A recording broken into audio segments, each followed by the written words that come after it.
Hello everyone, welcome back to my channel unique recipes by Jesmin. আজকে আমি আপনাদেরকে তৈরি করে দেখাবো মূলা ভাজি।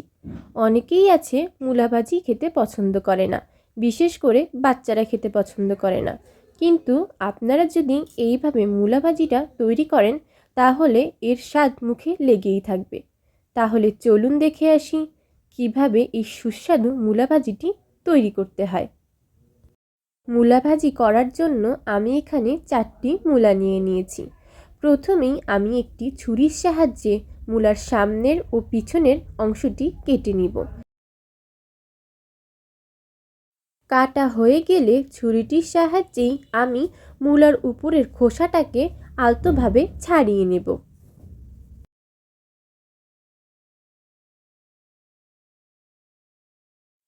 এবার আমি মূলাগুলোকে একটি গ্রেটারের সাহায্যে ভালোভাবে গ্রেট করে নেব। আপনারা চাইলে ভাজির করার জন্য যেভাবে সবজি কুচি কুচি করেন ঠিক সেইভাবেও কুচি কুচি করে নিতে পারেন, কিন্তু সেইভাবে যদি মূলাটাকে কুচি করে ভাজি করা হয় তাহলে ভাজিটা খেতে ভালো লাগে না। আমি সবসময় মূলা ভাজি করার সময় গ্রেটার দিয়েই গ্রেট করে নিই, এতে মূলা ভাজিটা খেতে বেশি ভালো লাগে। তো এখন আমি সবগুলো মূলাকেই ঠিক এইভাবেই গ্রেটারের সাহায্যে ভালোভাবে গ্রেট করে নেব।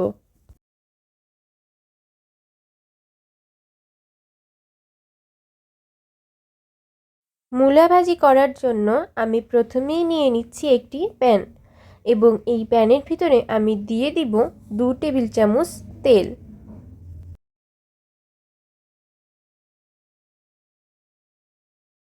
তেলটা গরম হয়ে গেলে আমি এর ভিতরে দিয়ে দিব 1 টেবিল চামচ রসুন কুচি। রসুন কুচির সাথে আমি এখানে দিয়ে দিব 1 কাপ পরিমাণ পেঁয়াজ কুচি। তেলের ভিতরে পেঁয়াজ কুচি ও রসুন কুচিটা দেওয়ার পর আমি পেঁয়াজ ও রসুনটাকে তেলের ভিতরে ভালোভাবে কিছুক্ষণ ভেজে নিব।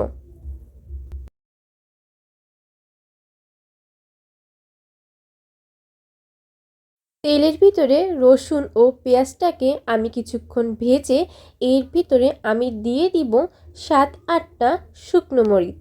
শুকনো মরিচটাকে আমি মাঝখান দিয়ে কেটে নিয়েছি।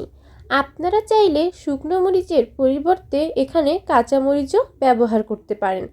আমি এখানে শুকনো মরিচ ব্যবহার করেছি, কারণ আমার কাছে শুকনো মরিচটা দিয়ে বেশি ভালো লাগে।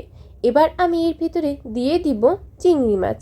চিংড়ি মাছটা দেওয়ার পর আমি চিংড়ি মাছটাকে রসুন ও পেঁয়াজ কুচির সাথে ভালোভাবে তেলের ভিতরে ভেজে নিব।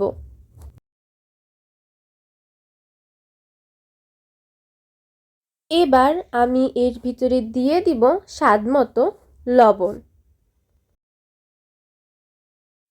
দিয়ে দিব 1/2 চা চামচ হলুদের গুঁড়া। হলুদের গুঁড়াটা দেওয়ার পর লবণ ও হলুদটাকে আমি চিংড়ি মাছের সাথে ভালোভাবে মিশিয়ে নিব এবং কিছুক্ষণ নেড়ে নিব। নাড়া হয়ে গেলে আমি এর ভিতরে দিয়ে দিব 1/2 চা চামচ জিরা বাটা। জিরা বাটাটা দেওয়ার পর জিরা বাটাটাকে আমি চিংড়ি মাছের সাথে ভালোভাবে মিশিয়ে নিব।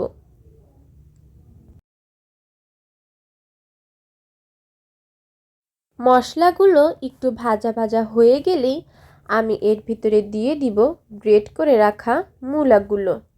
গ্রেট করার পর মূলাগুলো থেকে অনেক পানি বের হয়েছে। এই পানি সহই আমি মূলাগুলোকে দেব না, পানিগুলোকে ঠিক এইভাবে ছেঁকে আমি মূলাগুলোকে দিয়ে দিব। আপনারা চাইলে মূলাটাকে পানি সহ দিতে পারতেন, কিন্তু সেক্ষেত্রে মূলা ভাজিটা খেতে ভালো লাগতো না।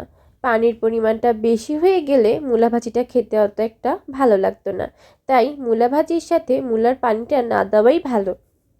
মূলাটা দেওয়া হয়ে গেলে এবার মূলাটাকে আমি মশলাগুলোর সাথে ভালোভাবে মিশিয়ে নেব এবং নেড়ে নিব। নাড়া হয়ে গেলে আমি এর ভিতরে দিয়ে দিব সামান্য পানি। পানিটা দেওয়ার পর আমি মূলাটাকে ভালোভাবে নেড়ে নিব। নাড়া হয়ে গেলে আমি একটি ঢাকনার সাহায্যে মূলা ভাজিটাকে 5 মিনিটের জন্য ঢেকে দিব এবং 5 মিনিট মূলা ভাজিটাকে রান্না করে নেব। 5 মিনিট পর আমি ঢাকনাটাকে উঠিয়ে ফেলবো এবং মূলা ভাজিটাকে ভালোভাবে নেড়ে দেব, যাতে মূলা ভাজিটা নিচে পোড়া লেগে না যায়। রান্না করার সময় আমাদের অবশ্যই খেয়াল রাখতে হবে মূলা ভাজিটা যেন নিচে পোড়া না লাগে। যে কোনো রান্না করার সময় যদি রান্নাটা নিচে পোড়া লেগে যায় তাহলে সেই রান্নাটা খেতে ভালো লাগে না, তাই আমাদের এটা লক্ষ্য রাখতে হবে। এবার আমি এর ভিতরে দিয়ে দিব ধনিয়া কুচি। ধনিয়া কুচিটা দেওয়ার পর ধনিয়া কুচিটাকে আমি মূলা ভাজির সাথে ভালোভাবে মিশিয়ে নিব এবং কিছুক্ষণ নেড়ে নিব। মূলা ভাজিটার পানিটাকে আমি পুরো শুকিয়ে ফেলব। আপনারা দেখতেই পাচ্ছেন আমার মূলা ভাজির পানিটা পুরো শুকিয়ে গেছে এবং মূলা ভাজিটাও ভাজা ভাজা হয়ে গেছে। এবার আমি কিছুক্ষণ মূলা ভাজিটাকে নেড়ে চেড়ে মূলা ভাজিটাকে নামিয়ে ফেলব। আপনারা দেখতেই পাচ্ছেন আমার মূলা ভাজিটা একদম তৈরি হয়ে গেছে। তৈরি হয়ে গেছে সুস্বাদু মূলা ভাজি। আপনারা যদি এইভাবে মূলা ভাজিটি তৈরি করেন তাহলে এর স্বাদ মুখে লেগেই থাকবে, খেতে ইচ্ছে করবে বারবার। আজ তাহলে এই পর্যন্তই। আবার কোনো একদিন আপনাদের সামনে হাজির হয়ে যাব নতুন কোনো এক রেসিপি নিয়ে। আপনারা যারা এখনও আমার চ্যানেলটি সাবস্ক্রাইব করেননি তারা প্লিজ আমার চ্যানেলটি সাবস্ক্রাইব করে ফেলুন, যাতে আমি কোনো ভিডিও দিলে সাথে সাথে পৌঁছে যায় আপনাদের কাছে, এবং পাশে থাকা বেল আইকনটি ক্লিক করে ফেলুন। ভিডিওটি যদি ভালো লেগে থাকে তাহলে অবশ্যই একটি লাইক দিয়ে যাবেন। আল্লাহ হাফেজ।